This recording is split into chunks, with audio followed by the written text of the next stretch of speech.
Hello guys, welcome back with born economist.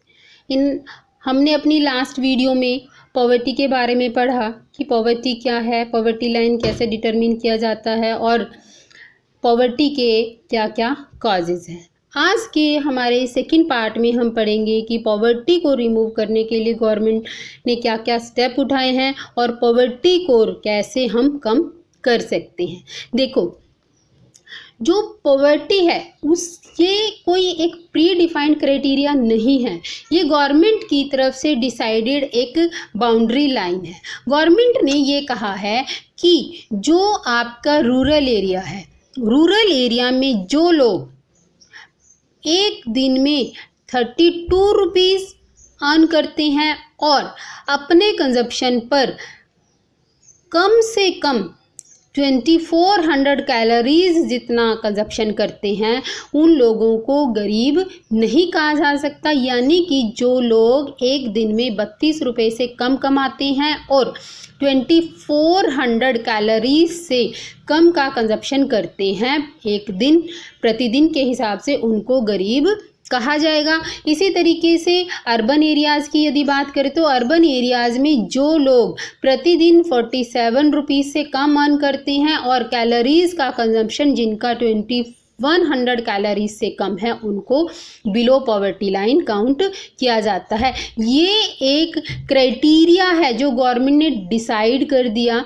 इस criteria को जो फॉलो नहीं करते उनको बीपीएल के अंडर काउंट किया जाता है और जो इस क्राइटेरिया को मीट करते हैं उनको अबव पॉवर्टी लाइन एपीएल के अंडर काउंट किया जाता है। ठीक, आज अब हम पढ़ते हैं कि गवर्नमेंट ने पॉवर्टी जो है उसको मतलब मेज़र कैसे करेंगे, उसको मतलब हम रिमूव कैसे कर सकते हैं, किस तरीके से पॉवर्टी को कम किया जा सकता है। तो उसको सबसे पहले गवर्नमेंट ने कहती है कि हम पॉवर्टी को कम कर सकते हैं through कम्बेटिंग poverty through GDP growth. यानी कि यदि जीडीपी नेशनल इनकम जो है ना उसको ग्रो कर दिया जाए, नेशनल इनकम यदि आपकी बढ़ जाती है तो पॉवर्टी को हम कम कर सकते हैं। इनकम का डिस्ट्रीब्यूशन यदि इक्वल हो जाए तो भी पॉवर्टी को कम किया जा सकता है। पॉपुलेशन की ग्रोथ रेट को यदि कंट्रोल किया जा सके तो भी पॉवर्टी को कंट्रोल कर सकते हैं। और भी ऐसे डिफरेंट अलग अलग मेजर्स हैं, इनको अब हम डिटेल में पढ़ेंगे। सबसे पहला है कि कंपेटिंग पॉवर्टी थ्रू जीडीपी ग्रोथ, यानी कि जीडीपी की ग्रोथ से हम पॉवर्टी को कैसे कम कर सकते हैं। तो इसका जो जीडीपी ग्रोथ है वो पॉवर्टी को कम करने का एक अल्टीमेट सॉल्यूशन है, क्योंकि यदि जीडीपी की ग्रोथ रेट बढ़ेगी उसका रिजल्ट क्या होगा, नई एम्प्लॉयमेंट की अपॉर्चुनिटीज़ होंगी, यानी कि रोजगार का नया सृजन होगा। न्यू रोज़गार जब होगा तो बहुत सारे लोगों को एम्प्लॉयमेंट मिलेगा। एम्प्लॉयमेंट मिलने से उनकी इनकम बढ़ेगी और जब इनकम बढ़ेगी तो डेफिनेटली क्या होगा, कंजप्शन का लेवल भी बढ़ेगा और पर कैपिटा इनकम भी बढ़ेगा, जीडीपी भी बढ़ेगी और अपने आप ही पॉवर्टी कम हो जाएगी। दूसरा पॉइंट है कम्बेटिंग poverty bye improving the distribution of income. ये डिस्ट्रीब्यूशन ऑफ इनकम यानी कि आय का वितरण। यदि हम आय का वितरण सही तरीके से कर दें, अनइक्वेलिटी से इक्वेलिटी की तरफ ले जाएं, यानी कि गरीबों को हम ज़्यादा से ज़्यादा मतलब उनको फैसिलिटीज़ दें और अमीरों से इनकम का डिस्ट्रीब्यूशन गरीबों की तरफ हो जाए, तो उससे भी पॉवर्टी को कम किया जा सकता है। अब देखो, ऐसे तो नहीं हो सकता ना कि मतलब अमीरों को पैसा दो और हम गरीबों में बांटेंगे, नहीं। उसके लिए गवर्नमेंट जो है ना दो तरह के मेजर्स को फॉलो करती है। एक होता है फिजिकल मेजर्स, दूसरे होते हैं लेजिस्लेटिव मेजर्स। फिजिकल यानी कि कुछ गवर्नमेंट ऐसी टैक्स से रिलेटेड पॉलिसीज इंट्रोड्यूस करती है कि फिजिकल मेजर्स में आपके आती हैं टैक्स और सब्सिडी, यानी कि कर और छूट। इसमें अमीरों को पर टैक्स लगाया जाता है और गरीबों को छूट दी जाती है, जिसके कारण इन लोगों से इनकम खींच ली जाती है और इन लोगों में वो छूट के रूप में बांट दी जाती है। तो गवर्नमेंट इसके लिए क्या करती है, प्रोग्रेसिव टैक्स स्ट्रक्चर जो है ना वो फॉलो करती है। जैसे मैंने लास्ट वीडियो में बताया था, प्रोग्रेसिव टैक्सेशन सिस्टम क्या होता है कि सपोज कीजिए ये इनकम है, ये टैक्स रेट है, जिसकी जितनी ज़्यादा इनकम वो उतना ज़्यादा टैक्स पे करेगा। इसको कहते हैं प्रोग्रेसिव टैक्सेशन सिस्टम। तो इसके तहत अमीरों पर टैक्स का बर्डन ज़्यादा, गरीबों पर टैक्स का बर्डन कम पड़ता है, और इससे जो है ना मतलब बहुत पुअर पीपल जो है ना उसको इस टैक्स रेट में एग्जम्प्ट किया जाता है। फिर जो टैक्स से इनकम कलेक्ट हुई उसको फिर गवर्नमेंट क्या करती है, सब्सिडाइज रेट पर चीज़ें पुअर को प्रोवाइड करने में मदद करती है। जैसे हमने राशन शॉप्स देखी हैं, राशन शॉप्स के थ्रू क्या होता है, किसी के येलो कार्ड होते हैं, किसी के पिंक कार्ड होते हैं, ठीक है ना, वो उस राशन कार्ड्स के थ्रू जो है ना उनको सब्सिडाइज रेट पर खाने का सामान और जैसे कपड़े, चीनी, ये सब चीज़ें उपलब्ध करवाती है, ठीक है ना। ये सब्सिडी गुड जो है ना वो मतलब खाने का सामान, कपड़ा और ग्रेन्स वगैरह सब इसमें इंक्लूड होती हैं। इसके साथ साथ गवर्नमेंट जो पुअर पीपल हैं उनको अपने घर बनाने के लिए और अपना सोर्स ऑफ इनकम अर्न करने के लिए, यानी कि अपने रोज़गार को जनरेट करने के लिए, रोज़गार का सृजन करने के लिए भी कुछ फाइनेंशियल हेल्प भी देती है, ताकि किसी भी हद तक गरीबी को कम किया जा सके। फिर है लेजिस्लेटिव मेजर्स। लेजिस्लेटिव मेजर्स यानी कि कुछ कानूनी लॉ भी गवर्नमेंट ने बनाए हैं जिससे भी इनइक्वालिटी जो है ना उसको, असमानता को ख़त्म किया जाए, जिसके अंदर मिनिमम वेज एक्ट, न्यूनतम मजदूरी कानून बनाया गया है। इसके अंदर जो है ना मतलब जो भी खेतों से चीज़ें खरीदी जाती हैं उनका एक मिनिमम प्राइस डिसाइड किया है। चाइल्ड लेबर को गवर्नमेंट ने ख़त्म कर दिया, मतलब वो कहते हैं कि चाइल्ड लेबर नहीं होनी चाहिए। हर बच्चे के लिए राइट टू एजुकेशन एक्ट जो है ना वो बहुत ज़रूरी है, और जो बच्चे गरीब परिवार से एजुकेशन लेते हैं गवर्नमेंट उनको और भी बहुत तरह की फैसिलिटी देती है ताकि वो बच्चे आगे पढ़ लिख कर अपने परिवार के लिए कुछ अर्निंग कर सकें और इससे गरीबी को ख़त्म किया जा सके। ओके, उसके बाद आता है कि कम्बेटिंग poverty through population control. Poverty का सबसे बड़ा कारण है बढ़ती हुई जनसंख्या। देखो पर कैपिटा इनकम कैसे काउंट की जाती है, national income divided by population. अब यदि पॉपुलेशन कम हो जाएगी तो पर कैपिटा इनकम अपने आप बढ़ गया, और जैसे ही पर कैपिटा इनकम बढ़ेगा ऑटोमेटिकली क्या होगा, पॉवर्टी खत्म हो जाएगी। यानी कि यदि हम पॉपुलेशन को कम कर देंगे उससे क्या है, एक तो आपका पर कैपिटा इनकम का लेवल प्रति व्यक्ति आए, पर कैपिटा का मतलब है प्रति व्यक्ति आय जो है वो ऑटोमेटिकली बढ़ जाएगी। दूसरा जो है, जब अब पॉपुलेशन ज़्यादा है तो लेबर आपको बहुत एबेंडेंस में मिलती है। अब इसके अलावा भी कुछ दूसरे मेथड्स हैं जैसे कि डेवलपमेंट ऑफ एग्रीकल्चर। अब हमें पता है कि इंडियन इकोनॉमी जो है ना वो एग्रीकल्चर पर बेस है, यानी कि हमारा देश जो है ना वो एक कृषि प्रधान देश है। यदि हम कृषि की उन्नति की तरफ ध्यान देंगे तो अपने आप ही हम पॉवर्टी को भी कम कर सकते हैं। तो प्रोफेसर मिन्हास हैं, इन्होंने एग्रीकल्चर की डेवलपमेंट से पॉवर्टी को रिमूव करने के लिए कुछ रिकमेंडेशंस दी हैं, यानी कि कुछ सिफारिशें की हैं। वो क्या है, सबसे पहले वो कहते हैं कि एग्रीकल्चर जो है यानी कि कृषि का मॉडर्नाइजेशन होना चाहिए, बेटर क्वालिटी के सीड्स, इरिगेशन फैसिलिटी, सिंचाई की सुविधाएं, केमिकल और मतलब जो हमारा फर्टिलाइज़र्स हैं ये हमने प्रॉपर क्वांटिटी में और सही तरीके से यूज़ करनी चाहिए। जितने भी हमारे छोटे छोटे किसान हैं गवर्नमेंट उनको जो है ना फाइनेंशियल हेल्प दे, और लैंड भी देनी चाहिए जो कि ऐसे फार्मर्स हैं जो दूसरों के खेतों में काम करते हैं, क्योंकि खेतों में काम करने से ठेके पर जो काम करते हैं उनको बहुत कम अर्निंग होती है। यदि उनकी अपनी ज़मीनें होंगी तो वो ज़्यादा अच्छे से अपनी आजीविका चला सकते हैं। दूसरा है कि यदि प्राइस लेवल कंट्रोल हो जाए। अब हमारी आय तो बढ़ रही है लेकिन जितनी आय बढ़ रही है उसके रिस्पेक्ट में कीमतें भी बढ़ती जा रही हैं। अब कीमतें बढ़ती जा रही हैं तो कंजप्शन का लेवल उतना का उतना रहा, लेकिन यदि जो हमारी ज़रूरत की चीज़ें हैं उनके प्राइजेस स्थिर रहेंगे, उनकी कीमतों में कोई परिवर्तन नहीं आएगा, तो क्या होगा, हमारी जो कंजप्शन लेवल जो है ना वो बढ़ जाएगा, स्टैंडर्ड ऑफ लिविंग जो है ना वो बढ़ जाएगा। लेकिन यदि प्राइजेस लगातार बढ़ते चले जाएंगे तो स्टैंडर्ड ऑफ लिविंग जो है ना वो डाउन होता चला जाएगा और पुअर और ज़्यादा पुअर होते चले जाएंगे। इसीलिए प्राइजेस को स्टेबल करना ज़रूरी है। अब कीमतों में स्थिरता कैसे लाई जा सकती है, यदि फूड ग्रेन्स का production and other essential goods जो है ना उनका प्रोडक्शन बढ़ाया जाए, प्राइस ना बढ़ाया जाए, ऐसे कोशिशें की जाएं कि उत्पादन के स्तर को बढ़ाया जाए। जब मास कंजप्शन गुड्स डिस्ट्रीब्यूट की जाएंगी पुअर्स में थ्रू राशन शॉप्स, तो अपने आप ही वो लोगों का कंजप्शन का लेवल बढ़ जाएगा, मास यानी कि बहुत ज़्यादा बल्क में। ठीक है, अब नेक्स्ट है कि यदि हम अनएम्प्लॉयमेंट, बेरोजगारी को ही खत्म कर दें, गवर्नमेंट को ऐसे ऐसे स्टेप उठाने चाहिए जिससे कि जो अंडर एम्प्लॉयमेंट है, अल्प बेरोजगारी है, जो छिपी हुई बेरोजगारी है, उसको हम खत्म कर सके। इसके लिए क्या करना चाहिए, नए नए रोजगार के अवसर जो है ना वो जनरेट करने चाहिए रूरल एरियाज में, स्पेशली कॉटेज इंडस्ट्री, कुटीर उद्योग जो है ना उनको बढ़ावा देना चाहिए। ऐसी एजुकेशन सिस्टम होना चाहिए जिसमें कि लोग, जो बच्चे हैं, जो यूथ है, वो पढ़ते पढ़ते अपनी अर्निंग कर सके और माँ बाप पर बोझ बने ना रहे।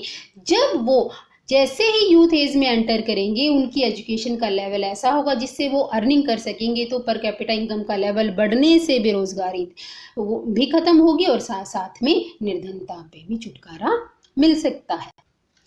हमें टेक्निक्स जो प्रोडक्शन की वो ऐसी करनी चाहिए जिसमें हमें लेबर की ज़्यादा से ज़्यादा ज़रूरत हो। जितनी लेबर की ज़रूरत ज़्यादा होगी उतना ही जो है ना हमारा एम्प्लॉयमेंट जनरेट होगा और पॉवर्टी रिड्यूस होगी। ये मेथड दिया था डॉक्टर गुरनार मिडेल ने। उसके बाद है opportunities for self employment. Government को लोगों को, जैसे IITI इंस्टीट्यूट्स हैं, उनके थ्रू क्या है, उनको ऐसे ऐसे टेक्ट्स सिखाए जाते हैं, ऐसी ऐसी टेक्नोलॉजी सिखाई जाती है ताकि वो अपना एम्प्लॉयमेंट जनरेट कर सके। यहाँ पर गवर्नमेंट जो है ना उनको स्मॉल लोन्स भी देती है ताकि वो अपना छोटा छोटा सा बिजनेस स्टार्ट कर सके। इसको किक स्टार्ट कहते हैं। जैसे हमारे स्कूटर वगैरह है, हल्का सा उनको पुशअप करो तो वो स्टार्ट हो जाते हैं। इसी तरह से उन बच्चों को हम पहले ट्रेनिंग देते हैं, ट्रेनिंग के बाद उनको थोड़ा सा लोन ऑफर करते हैं ताकि वो अपने छोटे से बिजनेस को अपने आप सेल्फ स्टार्ट कर सके। अब उसके बाद है कि सरकार ने गरीबी को दूर करने के लिए कौन कौन से ठोस कदम उठाए हैं, कौन कौन सी नई योजनाएं बनाई हैं, क्या क्या सरकार ने गरीबी को दूर करने के लिए। तो सबसे पहला है SGSY, स्वर्ण जयंती ग्राम स्वरोजगार योजना। स्टूडेंट्स, ये जो टॉपिक है ये कंपटीशन के लिए भी बहुत ज़रूरी है और साथ में ये 12th के स्टूडेंट्स के लिए भी ज़रूरी है। आपको इन सब योजनाओं की फुल फॉर्म और इनका मेन, ये कब स्टार्ट हुए थे, उनकी डेट और ईयर और साथ में इनका मेन ऑब्जेक्टिव क्या है, ये आपको ज़रूर लर्न होने चाहिए। ये आपके शॉर्ट क्वेश्चंस में भी आ सकते हैं और पूरा लॉन्ग क्वेश्चन भी एक बनता है, what are the measures adopt by the government to remove the poverty. सरकार ने गरीबी को दूर करने के लिए क्या क्या कदम उठाए हैं, इस तरीके से क्वेश्चन बनता है। तो सबसे पहला हम पढ़ते हैं स्वर्ण जयंती ग्राम स्वरोजगार योजना SGSY।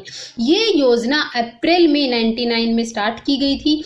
सबसे इस योजना से पहले 2 प्रोग्राम थे, एक था IRDP integrated rural development programme, दूसरा था TRYSEM training for, T for training, R for rural, Y for youth, S for self, E for employment mission act. तो ये दोनों जो है ना, इन दोनों को ख़त्म करके हमने स्टार्ट किया था अप्रैल 99 में SGSY। जो हमारी ये स्वर्ण जयंती स्वरोजगार योजना जो है, इसका मेन ऑब्जेक्टिव क्या था कि छोटे छोटे एंटरप्राइजेज जो है ना, उनको छोटे छोटे से काम धंधों को रूरल एरिया में बढ़ावा देना। इसके साथ साथ 2011-12 में ये योजना जो है ना, इसको दोबारा से चेंज किया गया और इसका नाम रखा गया NRLM, national rural livelihood mission. अब NRLM जो है ना, ये क्या होता है, इसका दूसरा नाम है आजीविका। क्या है इसका दूसरा नाम? आजीविका। पहले क्या था? SRGSY का नाम चेंज करके मतलब इसको दोबारा से रखा NRLM। NRLM को हम आजीविका भी कहते हैं। ये योजना जो है ये क्या था, 3 फेसेस में स्टार्ट की गई। पहला फेज था इसका 2012-13, इसमें इसको सबसे पहले ट्रायल बेस पर 150 डिस्ट्रिक्ट्स में, 150 जिलों में, देश के जो 150 जिले हैं वहां पर स्टार्ट किया गया। फिर उसके बाद 2014-15 में दूसरे 150 जिलों पर स्टार्ट किया गया और 2016-17 में इस योजना को NRLM आजीविका को पूरे देश में लागू किया गया। ठीक है, इसका भी मेन मकसद था कि एम्प्लॉयमेंट देना। तो इस योजना के अंतर्गत लगभग 90 लाख लोगों को सेल्फ एम्प्लॉयमेंट की फैसिलिटीज उपलब्ध कराई गई। उसके बाद है संपूर्ण ग्रामीण रोजगार योजना SGRY। ये स्कीम 1 सितंबर 2001 को लॉन्च की गई थी। इसके अंडर भी 2 स्कीमों का मर्जर है। एक है जवाहर ग्राम समृद्धि योजना, एम्प्लॉयमेंट एश्योरेंस स्कीम। इन दोनों को जोड़कर ये बनाई गई थी। ठीक है, इसका मेन ऑब्जेक्टिव था एम्प्लॉयमेंट, जो सरप्लस वर्कर हैं जिनको काम से निकाल दिया गया है उनको रोजगार उपलब्ध कराना, जो रीजनल इकोनॉमिक और सोशल कंडीशंस हैं उन पर, उनकी डेवलपमेंट पर फोकस करना और इंफ्रास्ट्रक्चर की डेवलपमेंट को प्रमोट करना।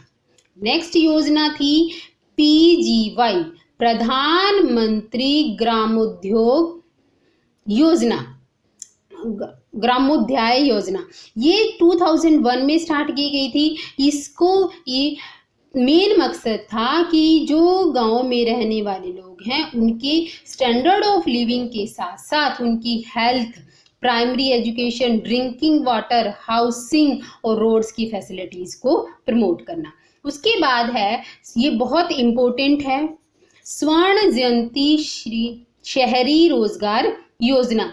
ये योजना 1 दिसंबर 1997 को लॉन्च की गई थी। इस योजना में भी 2 एग्जिस्टिंग योजनाओं को मर्ज किया गया था। एक नेहरू रोजगार योजना जिसका नाम है NRY, दूसरा है prime minister integrated urban poverty eradication programme. ठीक है, इसके अंदर जो है ये मेन ऑब्जेक्टिव था इसका सेल्फ एम्प्लॉयमेंट प्रोग्राम, और इसके अंदर 2 और प्रोग्राम जो छोटे प्रोग्राम थे अर्बन एरियाज के, एक सेल्फ एम्प्लॉयमेंट प्रोग्राम, एक अर्बन एरिया का वेज एम्प्लॉयमेंट प्रोग्राम, इनको भी इसके अंदर ही मर्ज कर दिया गया। उसके बाद है minimum need programme. Minimum need यानी कि जो आपकी न्यूनतम आवश्यकताओं से संबंधित जो है ना एक प्रोग्राम लॉन्च किया गया था 5th 5 ईयर प्लान के अंडर। 5th 5 ईयर प्लान था, इसका मेन ऑब्जेक्टिव था स्टैंडर्ड ऑफ लिविंग जो है ना, पहले था कि रूरल एरिया के, अब है कि जो भी पुअर हैं उनके स्टैंडर्ड ऑफ लिविंग को इम्प्रूव करना। इसमें पिछले वाले जो ये प्रोग्राम था यहाँ पर standard of living of rural जो PGY और इसमें मिनिमम नीड प्रोग्राम में सिर्फ ये डिफरेंस है, वहाँ पर रूरल था और यहाँ पर पुअर है। बाकी वही था कि cover the primary education, adult education, rural health, water facility, road, electricity system, इन सबको इम्प्रूव करना। अब बच्चों आपने बहुत बार सुना होगा गवर्नमेंट ने एक 20 सूत्रीय प्रोग्राम स्टार्ट किया था। 20 सूत्रीय प्रोग्राम ये था क्या चीज? ये जो है ना एक गवर्नमेंट की स्कीम ही थी जिसमें गवर्नमेंट ने पॉवर्टी को खत्म करने के लिए 14 जनवरी 1982 को 20 जो है एक मतलब कुछ 20 पॉइंट्स दिए थे कि यदि ये 20 पॉइंट्स को खत्म कर दिया जाए, इन 20 पॉइंट को इम्प्लीमेंट किया जाए अच्छे तरीके से, तो हम गरीबी को जड़ से मिटा सकते हैं। तो उनमें से कुछ मैंने लिखे हैं, सारे नहीं लिखे, सारे आप अपनी बुक में आराम से, आपकी बुक के अंदर पूरा पैराग्राफ है उसके अंदर ये ऐसे पॉइंट बनाकर ही हैं। जैसे कि इंक्रीज द इरिगेशन कैपेसिटी, यदि खेतों में सिंचाई की व्यवस्था बढ़ा दी जाए तो गरीबी को ख़त्म किया जा सकता है। प्रोडक्शन यदि हम मतलब दालों का और ऑयल सीड्स का बढ़ा दें तो भी हम पॉवर्टी को ख़त्म कर सकते हैं। Extension of integrated rural development programme, national rural employment programme, यदि मतलब जो लैंड होल्डिंग और सीलिंग्स जो है उनको फिक्स कर दिया जाए, मिनिमम वेज डिसाइड कर दी जाए, जो गांव और शहरों से आने वाले लोग हैं उनको रिहैबिटेशन की फैसिलिटी उपलब्ध कराई जाए। ST SC प्रोग्राम जो है ना उसको एक्सपेंड किया जाए। इस तरीके से बहुत से ये 20 गवर्नमेंट ने सूत्र दिए थे, फॉर्मूलाज दिए थे। यदि हम इन 20 फॉर्मूलाज को, उस टाइम ये कहा गया था कि यदि इनको पूरी तरह से इम्प्लीमेंट किया जाए तो हम पॉवर्टी को जड़ से मिटा सकते हैं। उसके बाद है बहुत ही इम्पोर्टेंट और बहुत ही प्रोग्राम मनरेगा जो है ये एक्ट था कि जिसमें जो लोग काम करना चाहते हैं उनको गवर्नमेंट मिनिमम वेज देकर 100 दिनों का 365 में से, यानी कि एक साल में से 100 दिन मिनिमम रोजगार उपलब्ध जरूर कराई जाएगी। ये योजना महात्मा गांधी जी के बर्थडे पर 2 अक्टूबर को स्टार्ट की गई थी। इसके अंडर अब तक मतलब 14 जनवरी 2018 तक 4.6 करोड़ घरों के लोगों को रोजगार उपलब्ध कराया जा चुका है। मुद्रा ये बहुत ही इंपॉर्टेंट है। सबसे पहले तो इसकी फुल फॉर्म मुद्रा क्या है? मुद्रा एक बैंक है। मुद्रा का नाम क्या है? माइक्रो, M से माइक्रो, U से यूनिट, D से डेवलपमेंट, R से रिफाइनेंस, A से एजेंसी, यानी कि micro unit development refinance agency bank. छोटे छोटे से जो यूनिट्स जो है ना उनकी डेवलपमेंट के लिए और उनको दोबारा से वित्तीय सहायता उपलब्ध कराने के लिए जो एजेंसी बनाई गई उसको मुद्रा कहा जाता है। ये बैंक अप्रैल 2015 में स्टार्ट किया गया था। इसमें मेन ये था कि जो छोटे छोटे एंटरप्राइजेज हैं और जो अपना काम खुद करना चाहते हैं उन लोगों को क्रेडिट उपलब्ध कराना।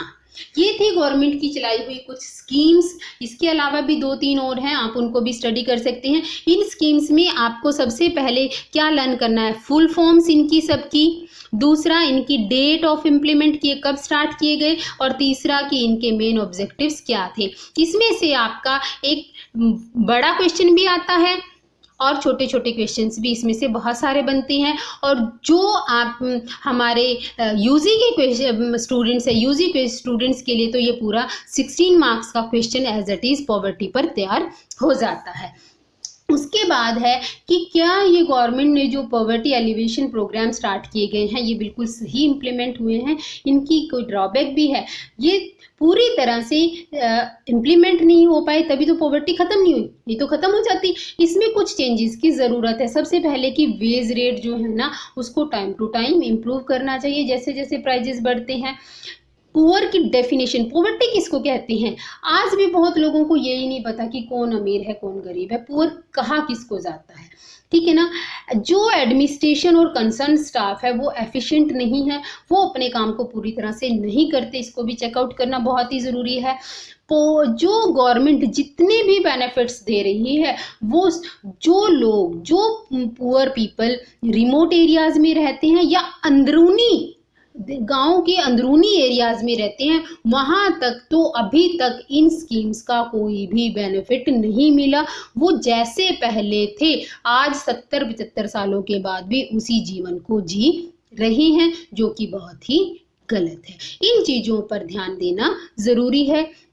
अब आप अपने कमेंट मुझे कमेंट बॉक्स में कीजिए, आपको वीडियो कैसी लगी, कौन सा आप नया टॉपिक स्टडी करना चाहते हैं वो मुझे बताइए। आपके सजेशंस को पर पूरा ध्यान दिया जाएगा। लाइक कीजिए, शेयर कीजिए, सब्सक्राइब कीजिए। Have a nice day.